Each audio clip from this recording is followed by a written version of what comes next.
राजा विक्रमादित्य और बेताल की कहानी प्राचीन भारत में उज्जैनी, आज का उज्जैन नामक नगर में राजा विक्रमादित्य नामक एक न्यायप्रिय, पराक्रमी और बुद्धिमान राजा शासन करता था।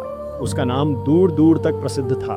वह निडर, साहसी और सदैव अपने वचन का पालन करने वाला था। उसकी सबसे प्रसिद्ध कथा है विक्रम और बेताल की। एक दिन एक तांत्रिक साधु राजा विक्रम के दरबार में आया और बोला, हे राजन, यदि आप मेरी साधना में मदद करें तो मैं आपको एक अनमोल वरदान दूंगा। राजा ने सहमति दी। तांत्रिक ने कहा, आपको एक शव को श्मशान से लाकर मेरे पास लाना होगा।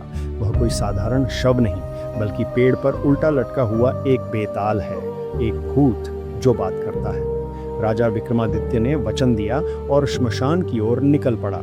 विक्रमादित्य ने शव को अपने कंधे पर उठाया।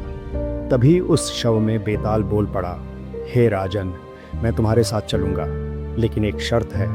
रास्ते में मैं तुम्हें एक कहानी सुनाऊंगा और अंत में एक सवाल पूछूंगा।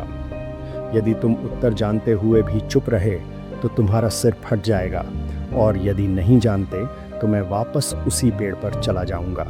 राजा ने सहमति दी। पहली कहानी, 3 ब्राह्मण और 1 कन्या।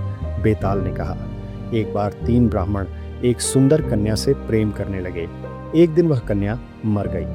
पहले ब्राह्मण ने उसका शरीर जलने से पहले बचा लिया, दूसरे ने उसकी राख की रक्षा की और तीसरे ने मरे हुए शरीर में प्राण फूंकने की विद्या सीखी। फिर वे तीनों उस कन्या को पुनर्जीवित करने में सफल हुए। अब बताओ राजन, उन तीनों में से असली पति कौन होना चाहिए?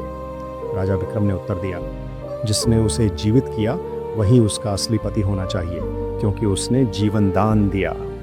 बेताल हंसा और बोला, उत्तर सही है, पर शर्त तो टूटी। अब मैं वापस जा रहा हूँ। और वह फिर पेड़ पर जा लटका। यह सिलसिला चलता रहा।